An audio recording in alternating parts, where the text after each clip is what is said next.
Hi viewers, welcome to vision 5 TV. Cine ఇండస్ట్రీలో ఉండే చాలా మంది హీరోలు వారు చేసుకున్న మొదటి భార్యలను వదిలేసి రెండో పెళ్లిళ్ళు చేసుకున్నారు. అలాంటి కొంతమంది హీరోల గురించి ఇప్పుడు మనం ఈ వీడియోలో తెలుసుకుందాం. సీనియర్ ఎన్టీఆర్ గారు తనకు 20 సంవత్సరాల వయసులోనే తన మామయ్య కూతురైన బసవ తారక్ని పెళ్లి చేసుకున్నారు.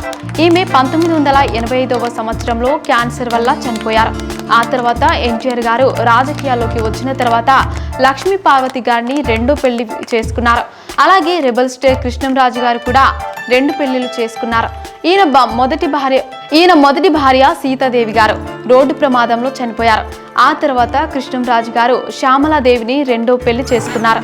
అలాగే కమల్ హాసన్ గారు మొదటగా వాణి గణపతిని పెళ్లి చేసుకున్నారు. ఆ తర్వాత నార్త్ హీరోయిన్ అయిన సారికాను పెళ్లికి ముందే ప్రెగ్నెంట్ చేసి ఆమెను పెళ్లి చేసుకున్నారు. ఆ తర్వాత కమల్ హాసన్ గారు హీరోయిన్ గౌతమితో సహజీవనం చేశారు. అలాగే టాలీవుడ్ హీరో నాగార్జున గారు మొదటగా టాలీవుడ్ నిర్మాత అయినటువంటి రామానాయుడు గారి అమ్మాయి లక్ష్మిని పెళ్లి చేసుకున్నారు.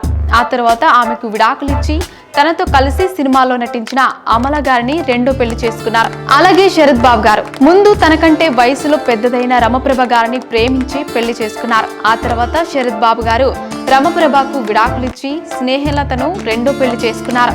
ఆ తర్వాత ఈమెకు కూడా విడాకులిచ్చి ఒక జర్నలిస్ట్ ని పెళ్లి చేసుకున్నారు. అలాగే ప్రకాష్ రాజ్ గారు మొదట లలిత కుమారి అనే అమ్మాయిని పెళ్లి చేసుకున్నారు. ఆ తర్వాత వీరిద్దరు విడిపోయిన తర్వాత బాలీవుడ్ డాన్సర్ అయినటువంటి పోనీ వర్మను పెళ్లి చేసుకున్నారు. అలాగే పవర్ స్టార్ పవన్ కళ్యాణ్ గారు కూడా 3 పెళ్లిళ్ళు చేసుకున్నారు. ఇప్పుడు ఆయన అన్న లిజ్వానాతో కలిసి జీవిస్తున్నారు. సో ఫ్రెండ్స్, చూసారుగా సినీ ఇండస్ట్రీలో 2 పెళ్లిళ్ళు చేసుకున్న హీరోలు ఎవరెవరో తెలుసుకున్నారు. ఇలాంటి మరిన్ని విషయాలను తెలుసుకోవాలనుకుంటే వెంటనే మా ఛానల్ని సబ్స్క్రైబ్ చేసుకోండి.